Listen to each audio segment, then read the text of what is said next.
এই যে বৌমা, বেলা কম হলো নাকি?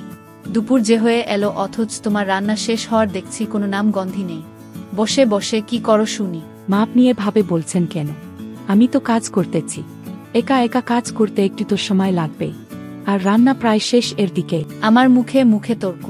তার মানে আমাকে বুঝাতে চাচ্ছ যে তুমি একাই সব কাজ করো আর আমি কিছুই করি না, বসে বসে শুধু খাই? সে কথা আমি কখন বললাম মা? আমি কি একবার ও এই কথা বলেছি? সব কথা কি সবভাবে বলতে হয়?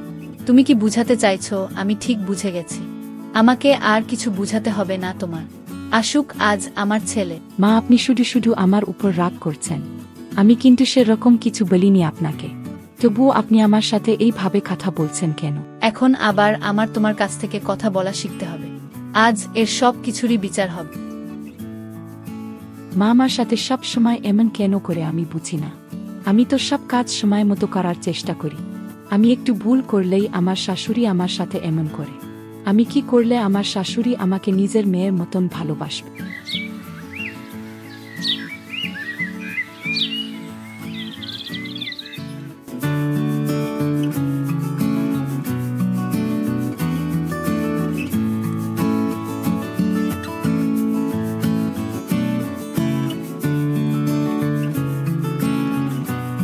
আমি চলে এসেছি, ঘরে যাচ্ছি, তাড়াতাড়ি খাবার নিয়ে এসো।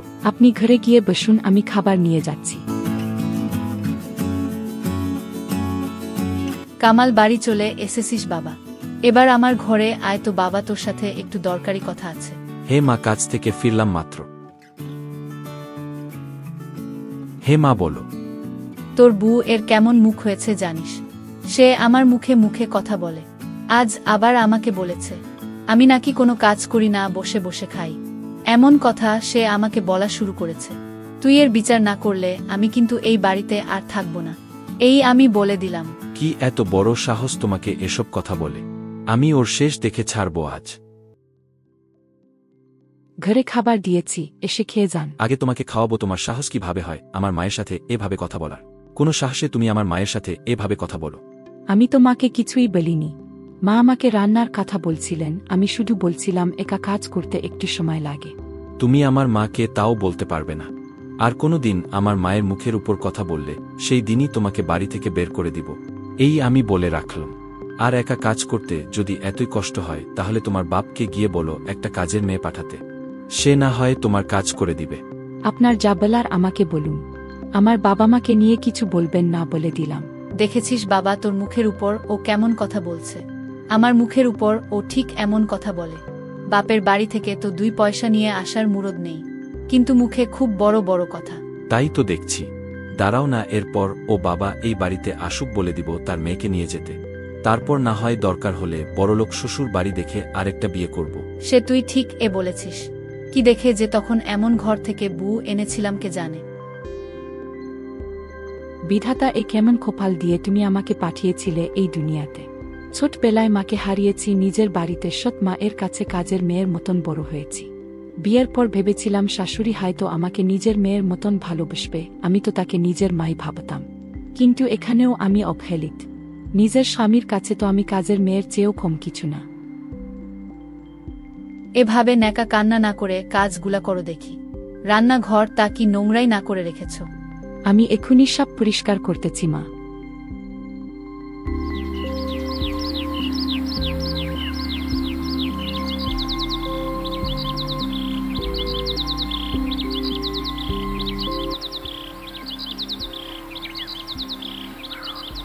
কতদিন হয়ে গেছে মেয়েটাকে দেখতে যাইনি।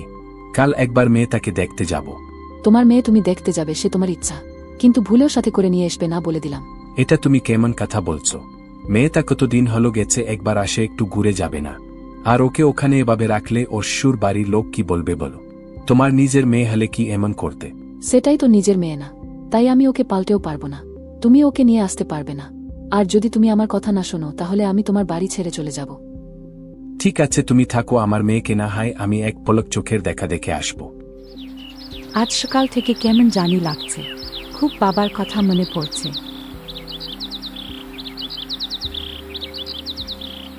কেমন আছিস মা? বাবা তুমি? আমি ভালো আছি। এসো বসো এখানে। জানো আজ সকাল থেকে তোমার কথা মনে পড়তেছিল। তাই তো আমিও তোকে দেখতে এলাম। শুধু দেখতে এলে হবে, মেয়েকে সাথে করে নিয়ে যেতে হবে। আমার ছেলে বলে দিয়েছে, ও তো বাড়ি নেই, তাই ওর হয়ে আমি বলে দিলাম। কিন্তু বিয়ান, আমার মেয়েকে হঠাৎ এভাবে নিয়ে যেতে বলছেন কেন? তা বলবো না, আপনার মেয়ে আমাদের মুখে মুখে কথা বলে। আর আপনি তো মেয়েকে বিয়ে দিয়ে লাপাত্তা হয়ে গেছেন, মেয়ের শ্বশুর বাড়িতে তো কিছুই দিলেন না। আপনি চিন্তা করবেন না বিয়ান সাহেব, এর পরের বার আমি সব কিছু নিয়ে আসব। আজ ও থাকুক এখানে। ঠিক আছে, আজ তবে থাকুক, মনে যেন থাকে আপনার। বাবা আমি এখানে আর থাকতে চাই না, আমাকে তুমি নিয়ে যাও। মা, আমি যদি পারতাম তাহলে তোকে নিয়েই যেতাম। তোর সাথ মা যে তোকে ওই বাড়িতে থাকতে দিবে না। তুই যেভাবে পারিস এখানে মানিয়ে গুছিয়ে নিয়ে থাক। ঠিক আছে বাবা, আমি তাই থাকবো, তবুও তোমরা ভালো থাকো। আমি তাহলে আজকে চলে যাই রে মা।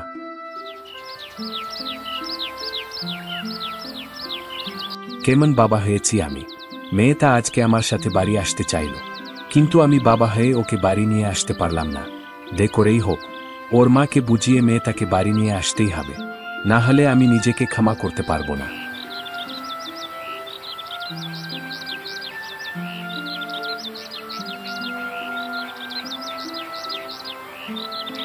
বউ, তুমি কাঁদছো কেন?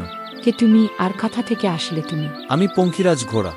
আমি তোমার কান্না করা দেখে তোমাকে সাহায্য করতে আসলাম।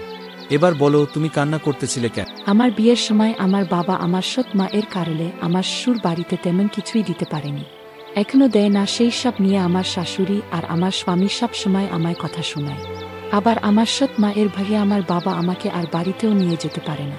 কোথাও আমি একটু শান্তি পাই না, আমার অনেক তোমার দুঃখ এত পঙ্খিরাজ। দুঃখের কথা শুনে আমার অনেক মায়া হয়েছে বউ, তাই আমি তোমাকে একটা উপহার দিতে চাই যেটা তোমার জীবন বদলে দিবে। কি উপহার? এই নাও 2টা সোনার তরমুজ। একটা তোমার শ্বশুর বাড়িতে দিবে, অন্যটা তোমার বাপের বাড়ি। তারপর থেকে দেখো বা তোমার আর কোনো দুঃখ থাকবে না। তোমাকে অনেক ধন্যবাদ পঙ্খিরাজ। এখন তুমি যাও, আর নিজের বুদ্ধি খাটিয়ে ভালো থেকো।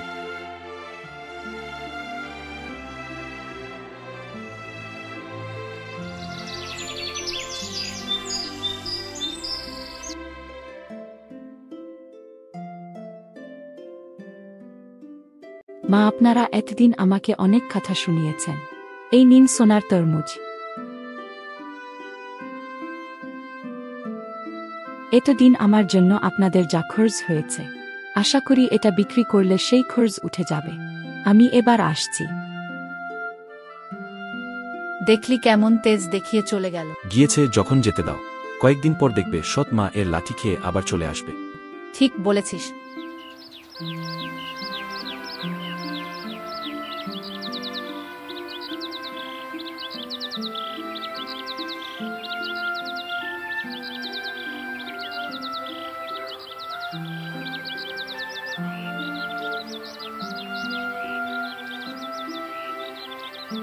এ কি তুই তুই এই বাড়ি এসেছিস কেন? আমার বাড়িতে আমি এসেছি, এইটা তুমি বলার কে? তোমার ও আগে এইটা আমার বাড়ি। আমার বাড়ি, আমি যখন ইচ্ছা আসবো, যখন ইচ্ছা যাব।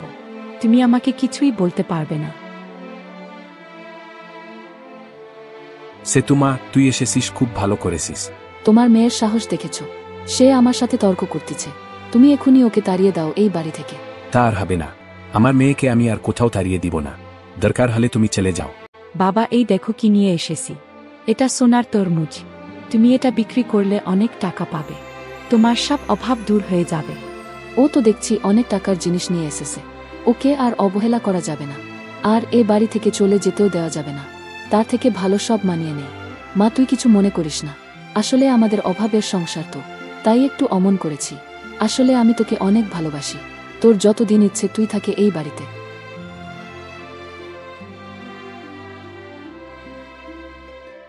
কামাল শোনো, আমাদের টাকা হয়েছে ঠিকই, কিন্তু বউ মা চলে যাওয়ার পর থেকে আমি একা একা এই সংসার সামলাতে পারছি না বাবা।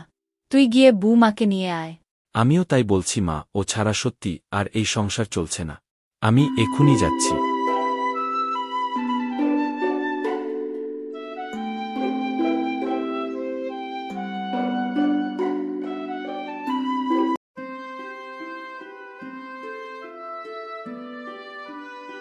আপনি কেন এসেছেন এখানে? আপনার তো আসার কথা নয়। আমি তোমাকে নিতে এসিসি, চলো আমার সাথে। না, ও যাবে না, আর তোমরা ওকে খুব কষ্ট দিয়েছ। ও এখন থেকে এখানেই থাকবে। আপনি যে ওর কত যত্ন নেন সে আমি জানি, তাই আপনি এই সব বলতে আসবেন না দয়া করে। আমি আপনার সাথে যাব না, এখানে থাকবো আমি। আপনি তো আরও একটা বিয়ে করতে চেয়েছেন, গিয়ে বিয়ে করুন।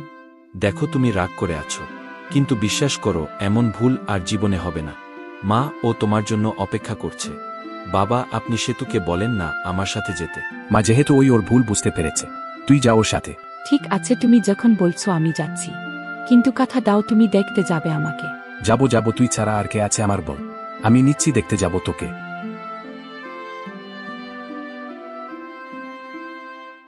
মা দেখো, তোমার বউমাকে নিয়ে এসেছি। বুমা, তুমি এসে গেছো। তোমার জন্য কতক্ষণ থেকে অপেক্ষা করতেছি। এসো, বসো আমার কাছে। আপনি কেমন আছেন মা? তোমাকে ছাড়া আমি ভালো নেই মা। তুমি কখনো আর এরকম আমাদের ছেড়ে যেও না। বুঝতে পেরেছি টাকা সব না। আজ থেকে এটা তোমার ও সংসার।